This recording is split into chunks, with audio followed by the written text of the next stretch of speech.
नमस्कार दोस्तों, आप सुन रहे हैं सेहत लैबकास्ट विद डॉक्टर सुदीप। मैं doctor Sudeep Thakur, consultant pathologist doctor Sudeep's pathology and biopsy centre, आपका स्वागत करता है हमारी पैथोलॉजी के ऑफिशियल पॉडकास्ट में। आज मैं एक ऐसे विषय के बारे में बात करूंगा जिसके बारे में अगर सही से समझ लिया जाए तो हजारों जिंदगियां बचाई जा सकती हैं, और वह विषय है कैंसर। आज के एपिसोड में मैं बताऊंगा कैंसर के रिस्क फैक्टर्स के बारे में, cancer screening, early detection and diagnosis modalities के बारे में। अब हम जानेंगे कैंसर के इंसिडेंस के बारे में। आपको जान करके हैरानी होगी कि इंडिया में करीब 15.7 लाख कैंसर के नए केसेस सामने आ रहे हैं। यानी 9 में से एक भारतीय को अपने पूरे जीवन काल में कैंसर होने का रिस्क है। इंडिया में सबसे कॉमन कैंसर वुमेन में कौन सा है? तो वो ब्रेस्ट कैंसर है। वही अगर हम इंडियन मेन की बात करें तो ओरल कैंसर सबसे ज़्यादा कॉमन है। अब हम जानेंगे कैंसर के रिस्क फैक्टर्स के बारे में। जो कॉमन कैंसर इंडिया में हो रहे हैं इस समय, उसमें oral cancer, breast cancer, lung cancer, cervical cancer, blood cancer, colorectal cancer, ये कैंसर सबसे कॉमन हो रहा है। और एक कॉमन रिस्क फैक्टर की अगर हम बात करते हैं तो उसमें टोबैको का यूज़ करना in the form of gutkha, khaini, cigarette smoking, unhealthy diet लेना, अल्कोहल का सेवन करना, ओबेसिटी, फिजिकल अगर आपकी इनएक्टिविटी है, कोई क्रोनिक इन्फेक्शन है, इन्वायरमेंटल पॉल्यूटेंट और कार्सिनोजेंस हैं, उनकी वजह से कैंसर हो रहा है। स्पेसिफिकली अगर हम बोले तो ओरल कैंसर जो है, टोबैको, गुटखा ईटर्स जो हैं उनमें सबसे ज़्यादा देखा जाता है। ब्रेस्ट कैंसर में फैमिली हिस्ट्री, ब्रेका जीन म्यूटेशन की वजह से हो सकता है। अपार्ट फ्रॉम जो मॉडर्न लाइफस्टाइल है, इंडियन वुमेन में भी आजकल देखा जा रहा है अल्कोहल का सेवन या बच्चे पैदा ना करना, ब्रेस्ट फीडिंग ना कराना, ये सब भी ब्रेस्ट कैंसर के रिस्क फैक्टर हैं। अगर किसी का पीरियड स्टार्ट हो रहा है और लेट मेनोपॉज, अर्ली या पीरियड का मतलब 12 साल से पहले अगर पीरियड स्टार्ट हो रहे हैं, और लेट मेनोपॉज का मतलब 55 साल के बाद मेनोपॉज हो रहा है, ये सब जुड़े हुए हैं ब्रेस्ट कैंसर के रिस्क फैक्टर है। सर्वाइकल कैंसर के रिस्क फैक्टर के बारे में बात करें तो उसमें भी है कि अगर किसी का अर्ली बर्थ होता है, बच्चे का अगर डिलीवरी हो रहा है, मल्टीपल प्रेगनेंसीज है, अनहाइजीनिक अगर आपका है सर्वाइकल रीजन है, अगर जो लोअर सोशियो इकोनॉमिक स्टेटा के वुमेंस में देखा जाता है, ह्यूमन पैपिलोमा वायरस इन्फेक्शन एक कॉमन रिस्क फैक्टर है सर्वाइकल कैंसर के लिए। तो ये सब रिस्क फैक्टर इनसे जुड़े हुए हैं। कोलोरेक्टल कैंसर की बात करें तो जेनेटिक कॉज तो है ही, हेरिडिटरी है, जेनेटिक जीन म्यूटेशन की वजह से होता है। उसके अलावा जो अगर हम लो फाइबर डाइट खाते हैं, इन्फ्लेमेटरी बाउल डिजीज़ के पेशेंट में लॉन्ग टर्म में देखा जाता है कोलोरेक्टल कैंसर होने का रिस्क रहता है। अगर हम लिवर कैंसर की बात करें तो जो सिरोसिस के पेशेंट हैं उनमें लॉन्ग टर्म में हेपेटोसेलुलर कार्सिनोमा होने का चांस है। हेपेटाइटिस बी और हेपेटाइटिस सी के पेशेंट्स में भी लिवर कैंसर होने का रिस्क रहता है। Blood cancer normally genetic mutation की वजह से होता है, इन्वायरमेंटल टॉक्सिन्स की वजह से होता है रिस्क फैक्टर। लंग कार्सिनोमा का कॉमन कॉज स्मोकिंग है, सभी को पता है। अब हम बात करेंगे कैंसर स्क्रीनिंग के बारे में। कैंसर स्क्रीनिंग होता क्या है?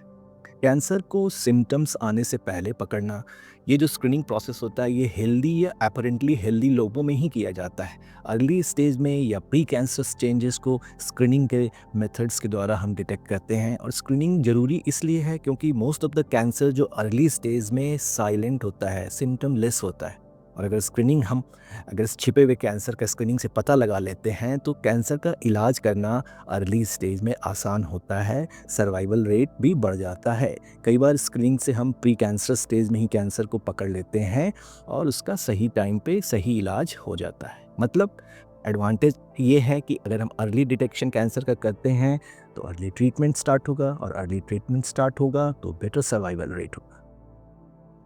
अब हम जानेंगे अलग अलग कैंसर में स्क्रीनिंग प्रोसेस में कौन कौन से इन्वेस्टिगेशन या मेथड हैं जिससे कि हम कैंसर का पता लगाते हैं। तो सबसे पहले हम जानेंगे कि ब्रेस्ट कैंसर जो कि इंडियन वुमेन में सबसे कॉमन है, इसको कैसे हम लोग स्क्रीनिंग से डिटेक्ट करते हैं। तो सबसे पहला स्टेप होता है, सबसे फर्स्ट स्टेप होता है self breast examination and clinical examination. Self breast examination जो वुमेन होती हैं खुद से कर सकती हैं। अगर किसी भी तरह का उनको कोई भी गांठ पैल्पेट होता है, किसी भी तरह की एबनॉर्मलिटी दिखती है तो अपने क्लिनिशियन को वो कंसल्ट कर सकती हैं। क्लिनिकल एग्जामिनेशन जो होता है उनके गायनेकोलॉजिस्ट जो क्लिनिशियन होते हैं वो उसको देखते हैं।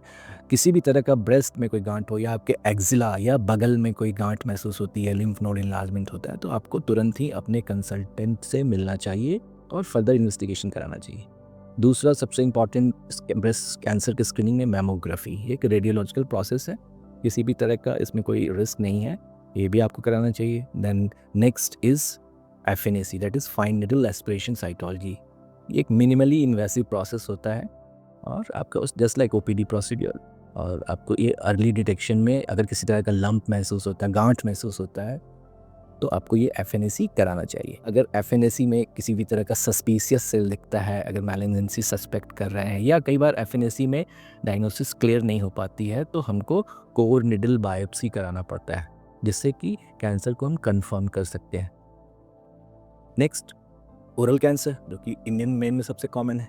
इसके लिए भी जो क्या स्क्रीनिंग प्रोसेस है, अगर हमें किसी भी तरह का कोई मुंह के अंदर कोई क्रोनिक अल्सर है जो हील नहीं कर, नॉन हीलिंग अल्सर है, या कोई भी क्रोनिक रीजन है, किसी तरह का उभार महसूस होता है, किसी तरह का सफ़ेद या रेड पैचेज महसूस होता है, तो हमको तुरंत ही स्क्रीनिंग कराना चाहिए। ओरल कैंसर का पहला जो है ओरल विजुअल एग्जामिनेशन, जो आप में क्लिनिशियन से करा सकते हैं। आपको भी कभी अगर ऐसा महसूस होता है और आप मिरर में देखने पे कुछ अगर आपको लगता है कि कोई चेंजेस हो रहा है हमारे ओरल म्यूकोसा में, तो हमको स्क्रीनिंग के लिए जाना चाहिए। स्क्रीनिंग में पहला जो होता है स्क्रैप साइटोलॉजी, जो कि OPD प्रोसीड्योर होता है। सिंपल प्रोसेस होता है, लोकल एनेस्थीसिया स्प्रे करने के बाद एक ब्रश जैसी चीज़ होती है, जिससे कि सरफेस के कोशिकाओं को स्क्रैप करके माइक्रोस्कोप पे लिया, हम माइक्रोस्कोपिक एग्जामिनेशन से देखते हैं। उसमें हम पता लगाते हैं कोई डिस्प्लास्टिक चेंजेस तो नहीं, कोई प्री कैंसरस चेंजेस तो नहीं, क्या कोई कैंसर होने की संभावना तो नहीं लग रही। अगर किसी भी तरह का अगर सस्पिशन होता है, सीवियर डिस्पेजिया होता है या मैलिग्नेंसी लग के सस्पिशन होती है, तो हम लोग बायोप्सी के लिए उसको एडवाइस करते हैं। और बायोप्सी जो होता है कंफर्मेटरी टेस्ट होता है, उसमें एक पंच बायोप्सी या नाइफ बायोप्सी, छोटा सा टुकड़ा निकाला जाता है, तो उसको फिर बायोप्सी में हम लोग जांच करते हैं। बायोप्सी और साइटोलॉजी में यही फ़र्क है कि साइटोलॉजी में हम लोग कोशिकाओं को देखते हैं, बायोप्सी में एक पूरा एक टिश्यू होता है, पूरा एक आर्किटेक्चर हमको दिखता है। ये कंफर्मेटरी टेस्ट होता है, गोल्ड स्टैंडर्ड टेस्ट होता है, जिसके बारे में अभी थोड़े मैं आगे फिर बताऊँगा।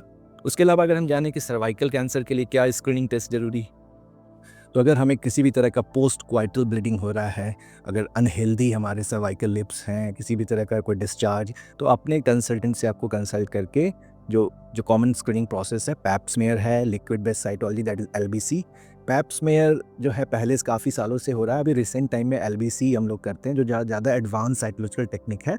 और इसमें जो LBC का एडवांटेज रहता है कि जो सेल की जो क्वांटिटी है, रिप्रेजेंटेटिव सेल्स होते हैं, वो ज़्यादा एक्यूरेट होते हैं, बैकग्राउंड ज़्यादा डर्टी नहीं होता है, फॉल्स नेगेटिव होने के चांसेस कम होते हैं। और सेम प्रोसेस में हम लोग जो HPV ह्यूमन पैपिलोमा वायरस को भी डिटेक्ट कर सकते हैं PCR मेथड से, जो कि हमारी लैब में भी होता है, हम लोग सेम डे रिपोर्ट करते हैं। तो pap smear, LBC that is liquid based cytology, then human papilloma virus by PCR method, ये सारे स्क्रीनिंग के टेस्ट हैं। और अगर LBC में कोई हमको डिस्प्लास्टिक चेंजेस लगते हैं, कोई सस्पिशियस सेल लगता है, तो हम फर्दर बायोप्सी के लिए जा सकते हैं। बायोप्सी में वो हम कैंसर को कंफर्म कर सकते हैं। तो ये हो गया सर्वाइकल कैंसर के स्क्रीनिंग टेस्ट के बारे में।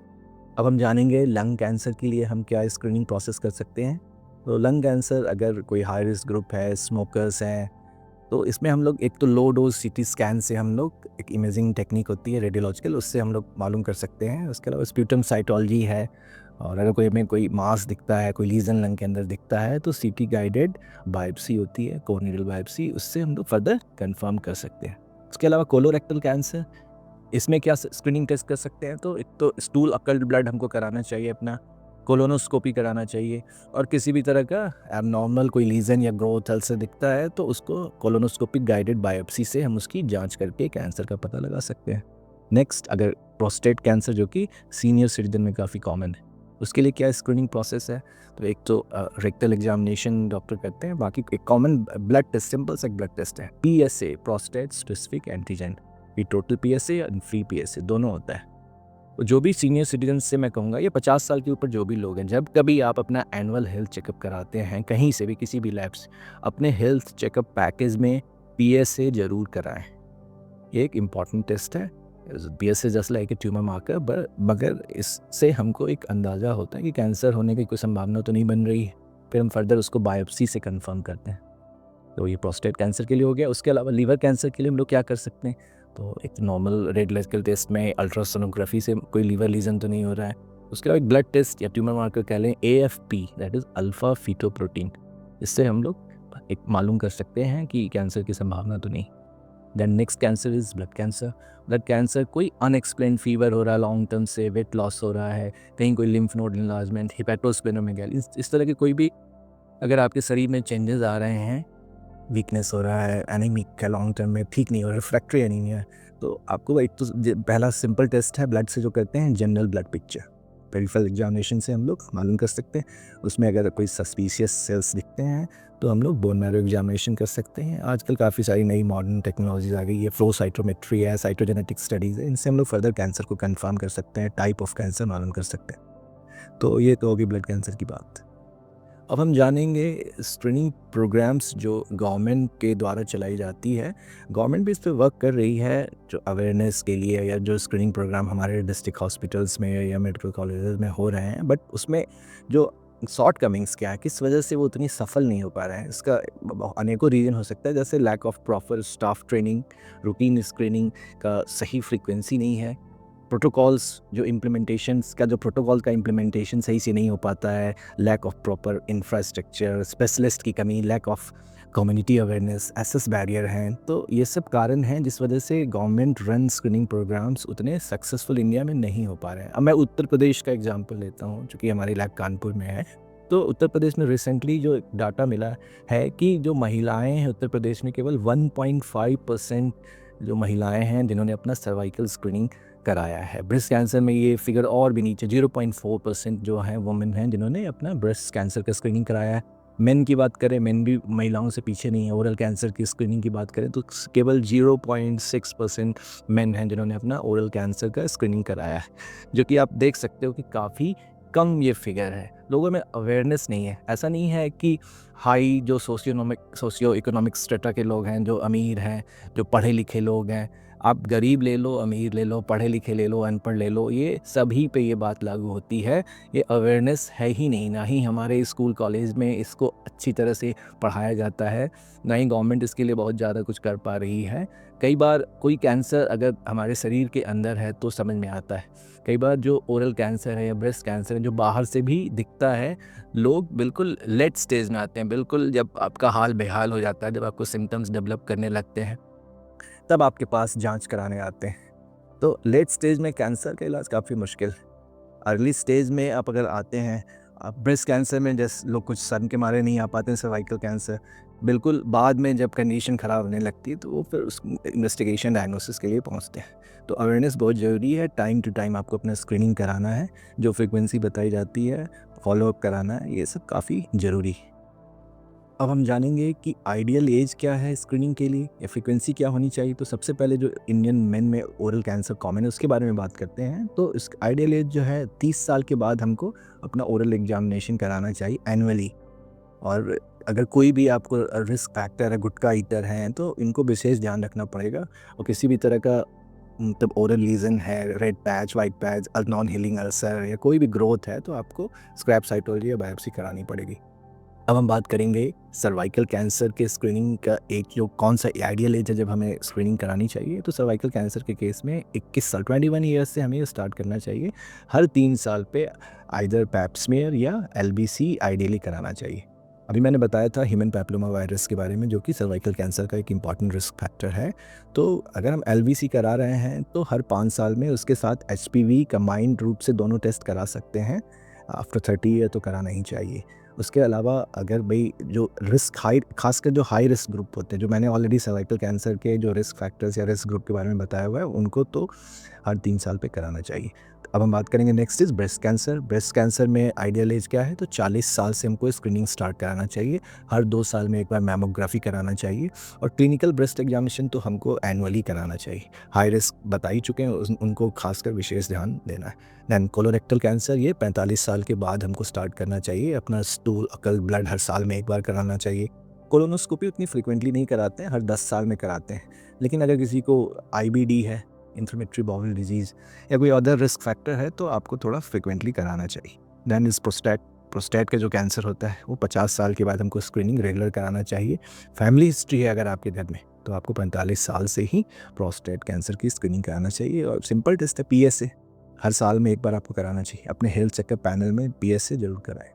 लीवर कैंसर में अगर हाई रिस्क ग्रुप है, सिरोसिस है, हेपेटाइटिस बी एंड सी है, तो आपको अल्ट्रासाउंड और अल्फा फीटोप्रोटीन हर 6 महीने में आपको कराना ही है। ब्लड कैंसर के लिए ऐसा कोई, अगर आपको मैंने बताया कोई सिम्टम, अगर unexplain fever, weight loss, anaemia, कोई लिम्फ नोड इनलार्जमेंट है, तो आपको कराना पड़ेगा वो GBP, general blood picture and bone marrow examination. And lung cancer, ये 50 साल के बाद आपको स्क्रीनिंग कराना चाहिए। और जो हाई रिस्क ग्रुप होते हैं, जो स्मोकर्स हैं, उनमें आपको जो लो डोज सीटी स्कैन है, वो हमने पहले बताया, वो आपको स्क्रीनिंग में कराना है। अब हम बात करेंगे एफएनएसी के बारे में, that is fine needle aspiration cytology. अगर किसी भी हमारे अगर शरीर में किसी भी तरह की कोई गांठ होती है, कोई स्वेलिंग है, कोई सॉफ्ट टिश्यू मास है, तो हम एक फाइन निडल, छोटी सी सुई के द्वारा उस गांठ के अंदर जो भी कोशिकाएं होती हैं उनको हम एस्पिरेट करते हैं और माइक्रोस्कोपिकली उसकी जांच करते हैं। कई बार कैंसर के लिए भी किया जाता है, कई बार कुछ बेनाइन कंडीशन है, ट्यूबरक्लोसिस, अदर कोई इन्फेक्टिव पैथोलॉजी भी हो सकता है, तो अलग अलग पैथोलॉजी के लिए टेस्ट की जाती है। कैंसर स्क्रीनिंग में इसका इंपॉर्टेंट रोल है। ये भी अलग अलग तरीके की होती है, जैसे एक तो पैल्पेशन एफएनएसी, जो हम उस स्वेलिंग या गांठ को पैल्पेट करके फिर निडल को डालते हैं।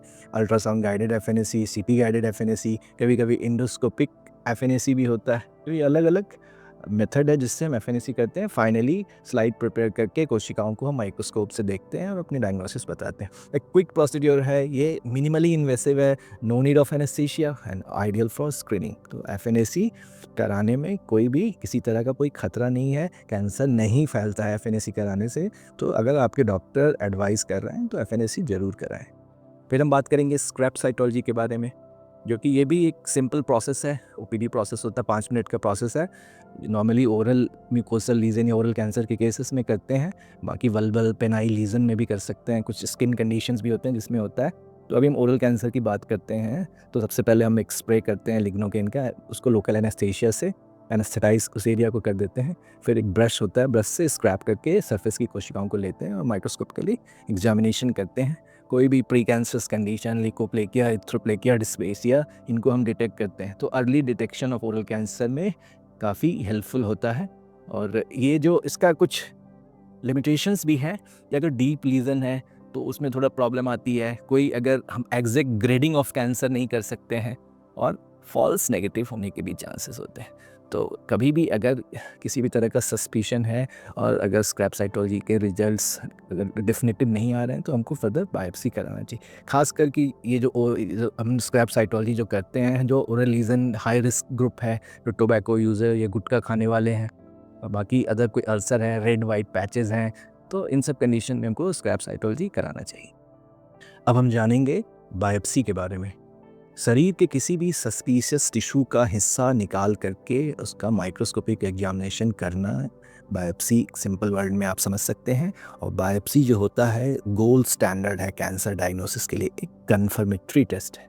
वो कैंसर को कंफर्म करने के लिए बायोप्सी कराना है, कैंसर का टाइप जानना है तो बायोप्सी कराना है, कैंसर की ग्रेडिंग करनी है, लो ग्रेड है कि हाई ग्रेड है, कैंसर कितना एग्रेसिव है, सारी चीज़ें बायोप्सी से ही पता चलेगी। ट्रीटमेंट प्लान अगर तय करता है, कई बार बायोप्सी की रिपोर्ट से आगे का ट्रीटमेंट मैनेजमेंट सारा उसी पे डिपेंड करता है, तो काफ़ी इंपॉर्टेंट है। और बायोप्सी कराने के साथ साथ कहाँ से बायोप्सी करा रहे हैं, रिपोर्टिंग का पैटर्न क्या है, वो जो नॉर्मल प्रोटोकॉल को फॉलो कर रहे हैं कि नहीं कर रहे हैं, ये सारी चीज़ें ज़रूरी है। तो एक अच्छे पैथोलॉजी लैब से अपनी बायोप्सी की जांच कराएं। बायोप्सी में कई बार प्रोग्नोस्टिक रोल भी रहता है। उसके अलावा जो डायग्नोस्ड कैंसर केसेस होते हैं, जब मेजर सर्जरी होती है, तो हमको कट मार्जिन को भी डिटेक्ट करना होता है कि वो कैंसर फ्री है कि नहीं, उसके लिए भी बायोप्सी की जाती है। बायोप्सी के अलग अलग टाइप्स होते हैं। सबसे कॉमन अभी जो हमने स्क्रीनिंग के समय चर्चा की थी, कोर निडल बायोप्सी की, ये जो होती है नॉर्मली ब्रेस्ट में, प्रोस्टेट में करते हैं, लीवर या लिम्फ नोड के केस में करते हैं।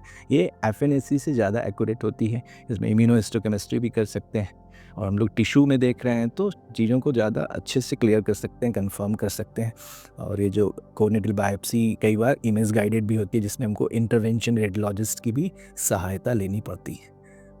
दूसरा है हमारा बायोप्सी इंसिजनल बायोप्सी, जो कि मेनली डायग्नोस्टिक पर्पस से होता है। इसमें कैंसर का एक छोटा सा टुकड़ा निकालते हैं और उसकी जांच करते हैं।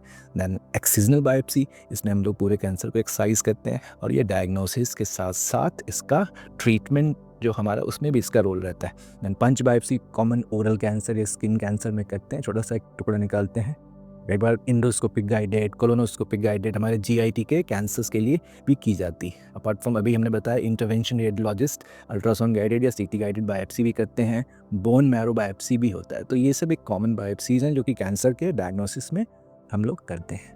अब हम एक जानेंगे, एक मिथ है कि क्या बायोप्सी या एफएनएसी कराने से कैंसर फैलता है? नहीं, बायोप्सी एफएनएसी से कैंसर नहीं फैलता है। अगर आपके दिमाग में ये बात है तो उसको अभी से तुरंत निकाल दीजिए। बायोप्सी या एफएनएसी कराने में थोड़ा भी डिले नहीं करें। कैंसर जितनी जल्दी आप डायग्नोस करेंगे उतना आसान उसका इलाज है। सर्वाइवल रेट, आगे की जो प्रोग्नोसिस, सब कुछ हमारे डायग्नोसिस पे ही डिपेंड करता है। अब हम जानेंगे इम्यूनोहिस्टोकेमिस्ट्री दैट इज आईएससी के बारे में। जब बायोप्सी की जाती है तो कैंसर्स के टिश्यू ब्लॉक्स, पैराफिन ब्लॉक्स बनाए जाते हैं। उन्हीं पैराफिन ब्लॉक्स पे हम लोग ये जांच करते हैं, ISC that is immunohistochemistry, cancer को और भी कंफर्म करने के लिए। इसमें क्या करते हैं हम लोग, कुछ एंटीबॉडीज़ का यूज़ करते हैं जो कि ट्यूमर सेल्स के अंदर जो स्पेसिफिक प्रोटीन के साथ वो कंबाइन करके हमारे जो टेस्ट को का जो रिजल्ट मिलता है। इसका रोल क्या है कि एक तो हम फर्दर कंफर्मेशन के लिए करते हैं, अपनी जो बायोप्सी की रिपोर्ट को और भी कंफर्म करने के लिए करते हैं। ये एक्यूरेट है, कंफर्मेटरी है, और इसमें जो कैंसर का टाइप पता चलता है, कैंसर कहाँ से ओरिजिनेट कर रहा है, कैंसर का लीनिएज क्या है। कई बार प्राइमरी कैंसर है कि मेटास्टेटिक है, कहीं से फैल रहा है कैंसर, ये कन्फ्यूज़न क्रिएट होता है। रेडियोलॉजिकली भी पता नहीं चल पा रहा, बायोप्सी की रिपोर्ट से भी क्लियर नहीं हो पा रहा। तब ये आईएससी जो है ये हेल्प करती है ये डिफरेंशिएट करने में कि ये प्राइमरी कैंसर है कि मेटास्टेटिक कैंसर है। तो मल्टीपल रोल है आईएससी करने से। मैं अपने लिसनर को बोलूँगा कि आईएससी करवाने में कभी भी घबराए नहीं। छोटे शहरों में या मिडिल टायर सिटीज़ में भी कई बार बीइंग ए पैथोलॉजिस्ट हम लोग एडवाइस करते हैं आईएससी। तो अब सर्जन कई बार नहीं कराते हैं, कई बार पेशेंट भी रेडी नहीं होता है। अलग अलग लेवल पे ये सब लिमिटेशंस हैं हमारे इंडिया में। लेकिन मैं उन सभी से कहूँगा कि अगर किसी पैथोलॉजिस्ट ने अपनी बायोप्सी की रिपोर्ट में आईएससी एडवाइस किया है तो उसे ज़रूर कराएं। ये कैंसर के फर्दर मैनेजमेंट में हेल्प ही करेगी। पेशेंट के भले के लिए ही ये जांच हो रही है, इसको कराने से कभी भी पीछे ना हटें। अब हम जानेंगे ट्यूमर मार्कर्स के बारे में। कैंसर मार्कर, ट्यूमर मार्कर, तो ये ब्लड से होता है, बिल्कुल सिंपल टेस्ट है। लेकिन हम ट्यूमर मार्कर के बारे में बताने से पहले मैं ये बताना चाहूँगा कि ये कोई कन्फर्मेटरी टेस्ट नहीं होता है। ट्यूमर मार्कर की रिपोर्ट के बेसिस पे हम कभी भी ये नहीं बोल सकते कि आपको कैंसर है ही। कई बार ये कुछ बेनाइन कंडीशन या बॉर्डर लाइन कंडीशंस में भी रेज हो सकता है। तो हमेशा ट्यूमर मार्कर की वैल्यू को हमको अपने क्लिनिकल एंड रेडियोलॉजिकल कोरिलेशन के साथ ही देखना होता है। और अगर हमारे ट्रीटिंग सर्जन या ट्रीटिंग जो भी हमारे फिजिशियन को लगता है कि हम फर्दर और भी कुछ हमको इन्वेस्टिगेशन करने पड़ेंगे, अदर मॉडलिटीज़ का यूज़ करना पड़ेगा, तो हमें कराना पड़ेगा। तो अब हम इसका मेन यूज़ क्या है, तो हाई रिस्क ग्रुप में स्क्रीनिंग टेस्ट के फॉर्म में हम कर सकते हैं अलॉन्ग विथ अदर मॉडलिटी। जैसे हमने देखा प्रोस्टेट कार्सिनोमा में पीएसए का यूज़ करते हैं, लिवर कैंसर में अल्फा फीटोप्रोटीन का यूज़ करते हैं, but always use with along with other modalities. अब इसका ज़्यादा रोल कब है, प्रोग्नोसिस में। ट्रीटमेंट देने के बाद जो हमारे बॉडी किस तरह से उसको रिस्पॉन्स कर रही है, थेरेपी का इफ़ेक्ट हमारे शरीर पे अच्छा हो रहा है या नहीं हो रहा है या कम हो रहा है, उसको देखने के लिए हम करते हैं कि बिफोर ट्रीटमेंट हमारा ट्यूमर मार्कर की वैल्यू क्या थी और आफ्टर ट्रीटमेंट वो क्या कम हो रहा है, रिड्यूस हो रहा है, कि वो उस पर कोई असर नहीं हो रहा है। तो इसके बेसिस पे हमारा मैनेजमेंट चेंज भी हो सकता है। तो प्रोग्नोसिस में ज़्यादा इसका रोल है और ट्रीटमेंट रिस्पॉन्स को देखने में ज़्यादा रोल है, कन्फर्मेटरी टेस्ट नहीं होता है। अब मैं कुछ कॉमन ट्यूमर मार्कर के बारे में बताऊंगा। तो पीएसए प्रोस्टेट का बता ही दिया आपको, लिवर के लिए एफपी बता ही दिया। अपार्ट फ्रॉम दैट ओवरी के लिए जो कॉमन ट्यूमर मार्कर हम लोग यूज़ करते हैं CA-125 और HE4 भी आजकल नया एक टेस्ट आ गया है, रोमा इंडेक्स से हम लोग बताते हैं ओवेरियन कैंसर के बारे में। ब्रेस्ट के लिए क्या यूज़ करते हैं, तो CA-15.3, CA-27.29 ये ब्रेस्ट कैंसर के लिए करते हैं। कोलोरेक्टल कैंसर के लिए हम लोग CA का यूज़ करते हैं। पैंक्रियाज के लिए CA-19.9। ये सारे कैंसर मार्कर हमारी पैथोलॉजी में होते हैं, हम लोग सेम डे रिपोर्ट करते हैं। नेक्स्ट हम जानेंगे जेनेटिक एंड मॉलिक्यूलर टेस्टिंग जो कि कैंसर के लिए आजकल यूज़ हो रहा है। मैं बिल्कुल ब्रीफ में बताऊंगा। एक आपका common BRCA1 BRCA2 gene study करते हैं ओवेरियन कैंसर के लिए, ब्रेस्ट कैंसर के लिए। फिर सम रेट म्यूटेशन स्टडी है, PCR से भी हम लोग मालूम करते हैं। कुछ फिश होता है, फिश से हम लोग ये मालूम करते हैं। आजकल नया एक आ गया नेक्स्ट जनरेशन सीक्वेंसिंग, जो कि बिल्कुल जो जीन म्यूटेशंस को डिटेक्ट करता है, हमारे टारगेटेड थेरेपी जो होते हैं उसमें हेल्प करता है। PDL1 आ गया है टेस्ट जो कि इम्यूनोथेरेपी में काफ़ी हेल्पफुल रहता है। तो ये सब हमारे रिसेंट एडवांसमेंट है जो कि कैंसर के डायग्नोसिस और मैनेजमेंट दोनों में यूज़ करते हैं। आप सुन रहे थे सेहत labcast with doctor Sudeep pathology and biopsy centre Kanpur का official podcast. Risk factor control करें, स्क्रीनिंग समय पे कराएं, टेस्ट से ना डरें। अर्ली डिटेक्शन ही सबसे बड़ा प्रोटेक्शन है। स्वस्थ रहे, सचेत रहे। मिलते हैं अगले एपिसोड में एक और नए मेडिकल कंडीशन और उससे जुड़ी डायग्नोस्टिक मॉडलिटीज़ के बारे में, उनके पीछे की कहानियों के बारे में। धन्यवाद। अगर आपको हमारा यह एपिसोड अच्छा लगा हो तो हमारे चैनल को सब्सक्राइब करें। कैंसर से जुड़ी हुई कोई भी क्वेरीज हो, आपके मन में किसी भी तरह का सवाल है तो कमेंट सेक्शन में जाकर के ज़रूर पूछें।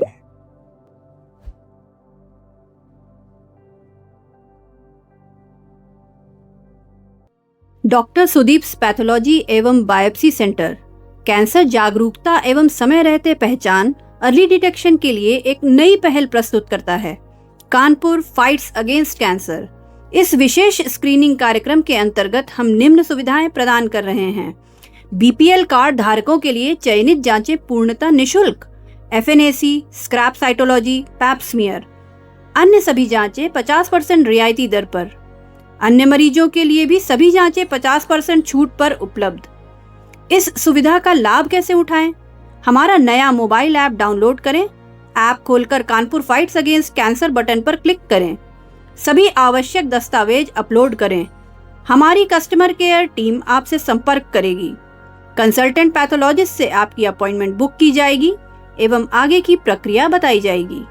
समय पर जांच सुरक्षित जीवन की पहचान है। आइए मिलकर कैंसर के खिलाफ लड़ाई लड़ें। Doctor Sudeep Thakur doctor Sudeep pathology and biopsy centre के प्रतिष्ठित कंसल्टेंट पैथोलॉजिस्ट हैं। उन्होंने मुंबई के विश्वविख्यात टाटा मेमोरियल हॉस्पिटल से हिस्टोपैथोलॉजी और साइटोलॉजी में विशेष प्रशिक्षण प्राप्त किया है। इसके साथ ही उन्होंने टाटा मेमोरियल हॉस्पिटल में सीनियर रेसिडेंसी पूरी की, जहां उन्हें कैंसर डायग्नोस्टिक्स में व्यापक अनुभव मिला। अपनी विशेषज्ञता को और सुदृढ़ करने के लिए डॉक्टर ठाकुर ने ऑन्कोहीमेटोलॉजी में ऑब्जर्वरशिप भी की, जिसमें रक्त से संबंधित कैंसरों पर विशेष ध्यान दिया गया। 14 वर्षों से अधिक के अनुभव के साथ डॉक्टर सुदीप ठाकुर ने अपने केंद्र पर गहन ज्ञान, सटीक निदान और रोगी केंद्रित व करुणामय देखभाल सुनिश्चित करते हैं। कैंसर की प्रारंभिक पहचान, अर्ली कैंसर डिटेक्शन और जन जागरूकता के प्रति उनकी प्रतिबद्धता हमारे निरंतर चल रहे अभियान कानपुर फाइट्स अगेंस्ट कैंसर के माध्यम से स्पष्ट होती है, जिसका उद्देश्य समुदाय को सुलभ कैंसर स्क्रीनिंग और जागरूकता प्रदान करना है।